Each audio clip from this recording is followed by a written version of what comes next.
So this is a movie that's been in the making for 1,000 years. I thought this might have so been long. I thought this might have been a joke when it popped up in my recommended feed. I was like, oh, look at that, someone finally did a fan film.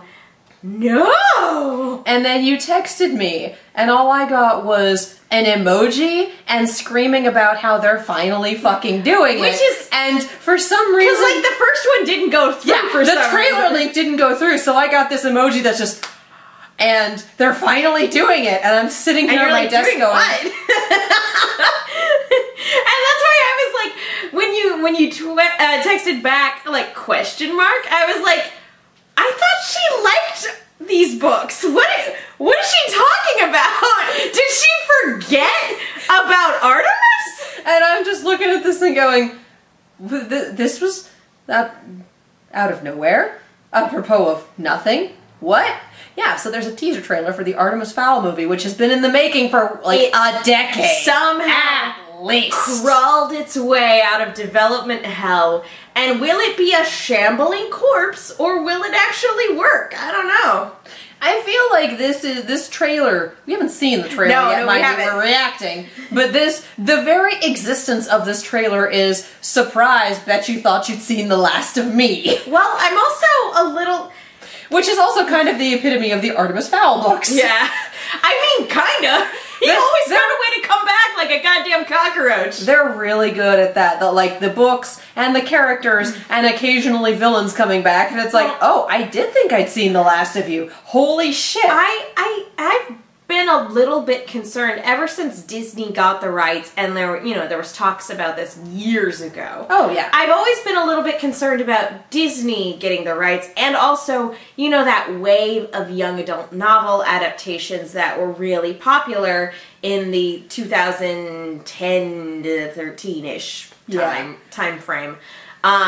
Which is when, like, this was really in development hell, which is when I think Disney really wanted to push it, which I'm glad it didn't come out during that time, because it was a fad.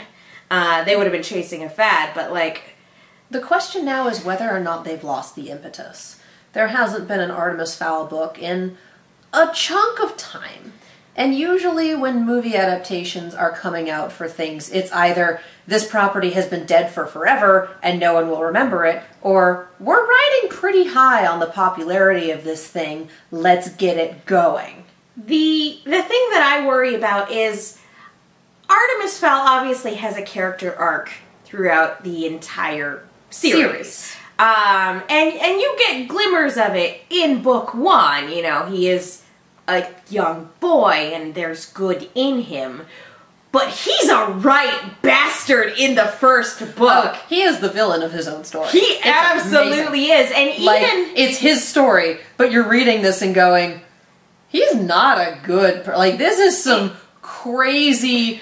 Like, true neutral, I want to say. It benefits me, let's fucking go. Even as, like, the series goes on and he becomes a better person, you know, spoiler alert, I guess, he will still resort to a lot of underhanded tactics to get what he wants. He is extremely pragmatic. But that was such one of the most compelling things about book one, though, is how unambiguously not good he was. So I'm really wondering if Disney's gonna soften the blow. Because I hope not. I know! That's the fun of that character. He's such an atypical protagonist for a series meant for young adults. I won't call it a YA book because that was before the YA series trend sort of took off. Well, I mean, it is a YA book. For sure. But like, not in the post-apocalyptic love triangle way that a lot of people think of YA books now. A young adult fantasy book, but it's not a young adult fantasy book, if that made any sense. It's not your Hunger Divergent whatever. Yeah, it's not like... Twilight Hunger Divergent. There we go. It's not like I'm this strong, stoic person and no one understands me and I alone can save the world. And I'm not going to sit here and say that books like that aren't good. I like the first Divergent. We've seen a lot of them. I love the Hunger Games. Like, I understand why people like Twilight. Yeah. So when people talk about, like, young adult novels, a lot of the time they are referencing, again, the Twilight Hunger diversions.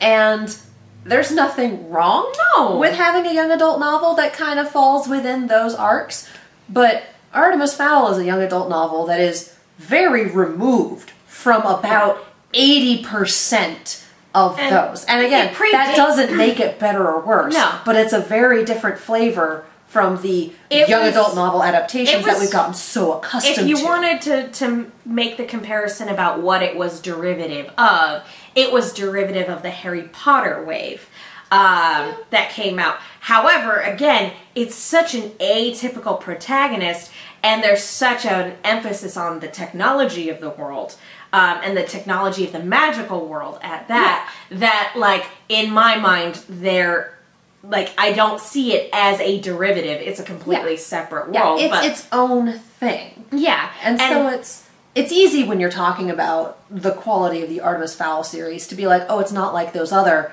And there's nothing wrong with it came out in a completely different era. And there's nothing wrong with the post-apocalyptic protagonist saving the world, probably love triangles or something subgenre of YA novels. Like, there's some real good shit there. I do wonder if that particular trend did have an influence on, like, the last few books in the series, because Artemis did become a teenager, and there was this weird sort of romance subplot that I was like, as an adult finishing up the series, you know, the series that I started when I was younger, I was just like, huh, weird. Moving on. It's not terribly bad, though. It was fine. Yeah. But the thing is, it never became it's post-apocalyptic and I'm the only one who can overthrow the government or whatever. And usually he was like, he's a criminal from the get-go. Oh, yeah, but it's like, dance puppets dance. You're playing my game now, bitches. Point being, we know the source material. And it's near and dear to our hearts. And we know that the movie has been in development hell for, again, I want to say like a decade. It may not be a decade, but it's been a while. Yeah. So it's one of those things where on one hand, holy shit, Artemis Fowl movie, and Owen Colfer was in on it, I believe, from the get-go. I think so. I think that's part of why it took so long. If I'm remembering this correctly, he wrote the script. And he specifically made some things different in the movie than they were in the book. Not everything translates, for sure. Yeah, not everything translates. So it's one of those things where it's like, I really want to hope, because the author is involved. Yeah. And there's, you know... But that's the flip side of that is, you know who else was involved in their movies? Fucking Mortal Instruments. I was going to say, woo. Original author's involvement is not necessarily a recipe for success, because sometimes the author doesn't actually have as much say as it's being publicized that they have a say. And sometimes the author is not... Sometimes the author needs to step away. At the time of this recording, Fantastic Beasts and Where to Find Them, The Crimes of Grindelwald has been out for about... What? Did it have a Thanksgiving release? I don't know. I don't care. It's been out for like a week and a half, maybe 2 weeks tops. So we're definitely still living with the Nagini is a what now? Who is a secret what? It's just authorial involvement has shown itself to be a double-edged sword, depending on how long the blade is. So it's we are excited and also terrified. It's this weird Venn diagram overlap. The only thing I want to say before we get started and before you do the live read is, I want to stand in front of Disney and say, make him evil, you cowards! He's a mini supervillain. Let him be bad. Ugh. And then you have sequel fodder for redemption arc. Exactly. Right? Come on. He was never full on evil. He was never destruction for the sake of destruction. It was very much the ends justify the means, and the means are many, varied, and woof. Usually crimes. So many crimes. Crimes, but even the crimes stop at a point. Yeah, at a certain point. Even Artemis has points of, oh no, we're not doing that. Like, There is a moral event horizon for Artemis Fowl. There is a beyond the pale. There are areas that even in his crimes, he will not go. I'm also legitimately wondering how or whether or not they're even going to touch Mulch as a character. Because they can't not touch Mulch as a character. He's a big player. But at the same time, I'm like, thinking about how he would be portrayed on screen, like, there's no part of me that doesn't see myself rolling my eyes in the movie theater. Like, and that's the thing, is like, a faithful adaptation of Mulch would hurt me to watch. He was never my favorite. Like, I liked his personality, but I was just like, there's a lot going on with you, buddy. He was a great character at arm's length. Yeah, like, you just stay over there. I mean, I just want to know who they got to play Butler. That's where I'm living now, and we've talked about this for so long that I have to unlock my iPad. It's a minute and a half teaser trailer. We should do it live for like 10 minutes. Oh my god. Yeah. I'm sorry, guys. I'm sorry. We care too much. I'm not sorry. We're excited. But before we get going, you know what else I'm excited about? Fred's BS is doing pumpkin spice cookies. Yes, they are. Yes, they are. Fred's BS, sponsor of this channel, Breads and Spreads by Fred. It is a one-man baking and jam operation in Los Angeles, and his stuff is amazing. He is the flagship of his enterprise, if you will, is Brown Sugar Buddies. They are cookies that are halfway between Snickerdoodle and Molasses Cookie, and they are so much better than the sum of their parts. They are some of the best damn cookies I have ever had. Highly, highly recommended. Super good. He also does jams in all sorts of amazing flavors. He does brownies. He does browndies, which are half brownie, half brownie, half blondie, and all amazing. Like, incredibly good stuff, you guys. Everything is fresh, never frozen. Everything is made in small batches. The flavors aren't found in stores. Like, again, we got Brown Sugar Buddies, and we are going to get Pumpkin Spice Buddies soon, and I am beyond excited for those. He's got a raspberry peach jam that I put on everything. It's so good. It's really tasty. And if you are an LA local, instead of doing delivery through the mail system, you can do pickup. And I have timed it correctly more than once to where pickup has meant cookies fresh out of the oven, which is incredible. They're chewy on the inside and they're crispy on the outside, and they're just, they're so good. Stop, I want one right now. I know, they're so good. So yeah, fredsbs.com, fredsbs.com, and use coupon code KIACookies for 20% off of your entire order. He is also doing sampler boxes right now, which includes cookies, brownies, and jam. So if you want to try out all of his wares, or if you want to get your holiday gift shopping done early, because seriously, his stuff is amazing, and it already comes pre-baked, pre-jarred, pre-wrapped, everything. All you gotta do is put a bow and a name tag on it and be like, it's for you. It's homemade. So, get yourself treats because you deserve it. So, cookies for you, brownies for me, jam for you, jam buds, and assorted packages as holiday gifts. Absolutely. Treat yourself. It's super good. Mm-hmm. So, yeah. Let's fucking do this. We're here. Do this. The very first Artemis Fowl teaser trailer. Way too many years in the making. Click. For 10,000 Or years. it could load for a while. It's for 10,000 years. Oh, here we go. Here we go. Our world has never been in more danger. Nice. Human greed is what drove us underground all those years ago. To escape from your rapacious appetite. Come on. Come on. I warn you, boy.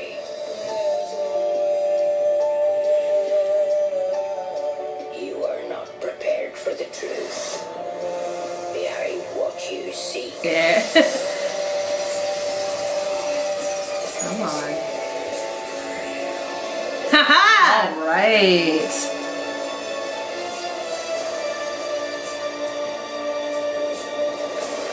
Next cipher. year. You will believe. Artemis Fowl.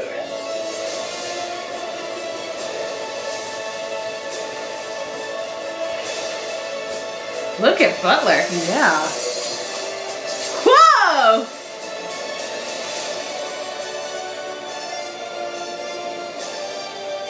Aww.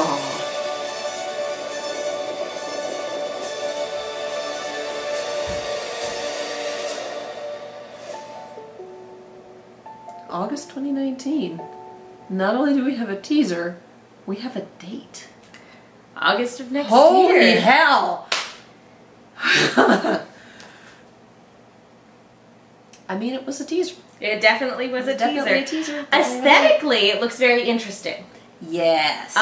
Yes, it does. Yeah, in terms of, like, there are a couple different ways you could go about showing the Technological Magical Society. And, yeah, just looking at that, like, intro from, like, that first scene from the first book, it's like, ooh, lean in a little bit more. Yep. I mean, part of me is like, you can see the Disney touches on here. You can see, I don't think, I'm pretty damn sure Bruckheimer's not doing it, but a lot of Disney's live action movies kind of have that Bruckheimer touch a little, and you can it's kind like of see they're that. all color corrected in the same way, if that makes any sense. Yeah, but also just in terms of aesthetic and how they cut their trailers and the movies they use, the music they use. You can kind of see where this has been made in the Disney live action mold. Mm-hmm. But there's also still definitely parts of it that are like, oh, this is very Artemis Fowl. There's a part of it that looks like it's going full dark and, you know, as dark as that story goes. But there's also part of it that does look, as visually speaking, like a Disney live action movie meant for children, which is that was one of the interesting things about, like, Artemis Fowl. Oh, here we go. Directed by Kenneth Branagh. Suddenly things make a lot of sense. Okay. Yeah. Kenneth fucking Branagh. Bless him. Ferdia Shaw, Lara McDonald, Tamara Smart, Nonzo Anoisi. I'm sure I mispronounced that. With Josh Gad. And Judi Dench. Judy Hoffland and Kenneth Branagh are producing, with Angus Moore Gordon and Matthew Jenkins serving as executive producers. The screenplay is by Connor McPherson. I don't know. I remember hearing that Owen Colfer was familiar. It does. IMDb it. Connor McPherson. All right, doing the research in real time. That's a good Irish name. Yeah, it's a good Irish name. It's a good Irish name. I can say that. So I have a good Irish name. my mother had a good Irish name. Yeah, so that should be interesting. I am intrigued, and I am pretty dang sure at this point that, you know what, maybe Josh Gad is Mulch. That would be my guess. Maybe he is the voice of Mulch. That would be my guess. And I would also imagine Holly? Who plays Holly? I would imagine that that's the Lara McDonald mentioned. Let's see here. I don't know. Movies: The Eclipse, The Actors, Artemis Fowl, I Went Down, Saltwater, Endgame, more. So nothing, sadly nothing I've seen. I do know that name though, and I feel like it would have pinged me for something else. Inside I'm Dancing, Check the Gate. Well, he's worked with, like, I don't know. It looks like the movies he's written screenplays for have all had, like, all-star cast, but I thought I had the IMDb app on my phone. Nope, it's gone. I feel like I just kind of want to IMDb this movie and just look at everyone and be like, okay, who's playing who's doing what, because we've got a cast list here, but we don't have IMDb.com. This is super great content. We're both looking at our phones. This quality YouTube comment. Fucking quality, y'all. Quality. We reached the YouTube singularity. Looking at screens while looking at screens with other screens that we're looking at. Oh, yeah. Yeah. Whereas, okay, top build, cast, and crew. Yeah, Josh Gad is Mulch for sure. Call it! Judi Dench, who is she? She's Commander Root. What? Yeah. I love that change. Yeah, Nonzo Anoisi, Butler. I know I'm pronouncing that incorrect. Adrian Scott. Yeah, Ferdia Shaw, Artemis Fowl. Lara McDonald, Captain Polly Short. Yep. Oh, she's adorable. Okay. Yeah, no, this all makes sense. Nikesh Patel is Foley. He looks familiar.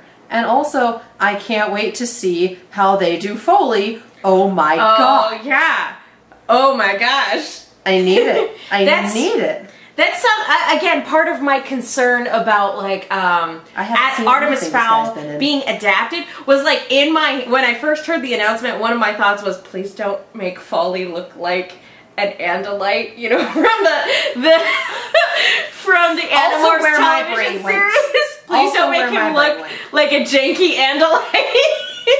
I mean, it's Disney. They're going to have a capital B budget. Yeah, for sure. Especially since this movie has spent so long in development, they're going to want to pull it off as best they can. Again, Kenneth Branagh. This will not be another Sorcerer's Apprentice. But I mean, Kenneth Branagh did the original Thor. Yeah, yes. The first Thor. He's directed a lot of stuff. He's directed a lot of Shakespeare. He has like the film adaptation of Hamlet. And that's always what my brain goes back to is Kenneth Branagh's Hamlet. He also did a pretty famous version of Frankenstein, which I have actually not seen because I was a wee lass when that came out, and I just never got around to seeing it. But he's done a lot of stuff. So fantasy, he's no stranger to fantasy, and you know, famous line in Thor, you know, magic and technology are one and the same. Where I am. So yeah, no, He's definitely got a style, though, and I think that's part of what we were pinging on. It was like, oh yeah, there's this style. There's this familiarity. It's Kenneth fucking Branagh. That man. And then, Kenneth Branagh is doing this movie, and suddenly it just screams pedigree. Nick Fury shows up at the end of the movie, like, Artemis, we want to talk to you about the Avengers. And he's just like, nah. Hard pass. Yeah. So yeah, I am. That's a crossover I'd like to see. Tony Stark and Artemis Fowl going head to head. That would be hilarious. Tony just getting real mad at magic. Because let's be real, Tony and magic is just kind of like, I am a scientist. Yeah, no. Oh my goodness, this was pretty damn good. This was a surprise. Yes, for sure. I am intrigued.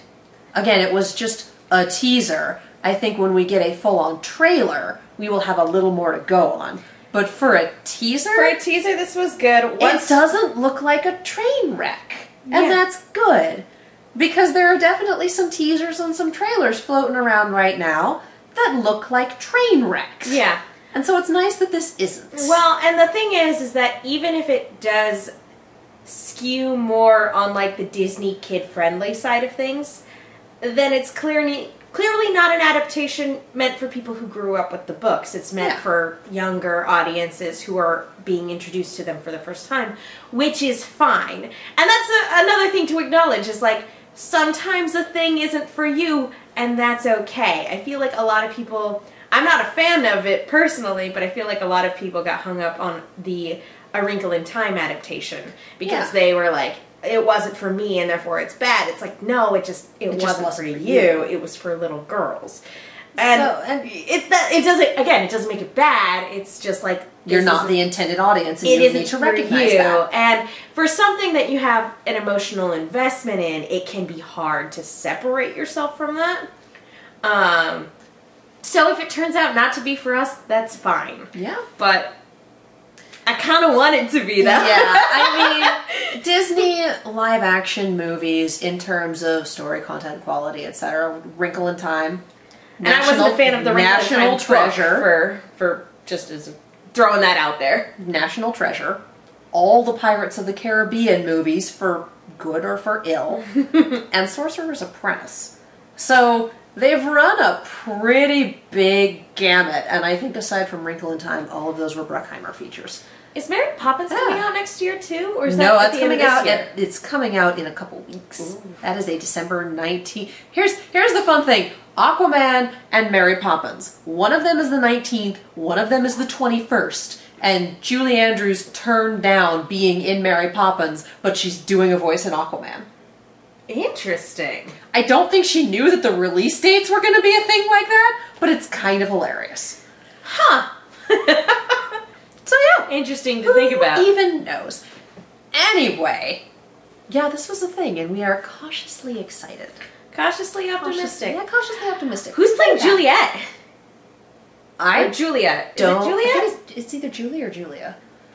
But Butler's sister. Yeah. Sign me up. No, I wonder if that's the Tamara Smart that we have in the credits here. I didn't get far enough down on IMDb to look, but we got some digging to do when we're done. We do. I am intrigued. I like this. Anyway. I'm Megan. You guys can follow me on Twitter and Instagram at the Menguin. That's TheMenguin. And I'm Katie. You can follow me all over the social medias and on Twitch at Kiaxet. That is Kiaxet. We have a sister channel, Silver Screams. That is Silver_Screams on the social medias and Silver Screams on YouTube. We react to horror stuff. We talk about horror stuff. That is the horror channel. So do the thing. It is super fun. If you want to support us, we've got the Patreon. We've got the Ko-fi. We do commissions, not requests, commissions. And as we said at the beginning, supporting our sponsor supports us. So fredsbs.com, fredsbs.com, coupon code Kia Cookies, all that information is in the description below. If you like this, if you liked us talking for way too long about a 97-second trailer, because this is what we do, like the video, subscribe to the channel, hit the bell for whatever the bell does right now. It changes all the time for YouTube. It changes. The bell, every time you ring the bell, someone else watches the teaser trailer. It saves a fairy. It saves every time a bell rings. It saves an elf officer. Anyway. From an evil boy madman. And then we'd have no plot. Anyway, like, subscribe, ding. Thank you so much for watching, and we'll see you next time. Bye-bye.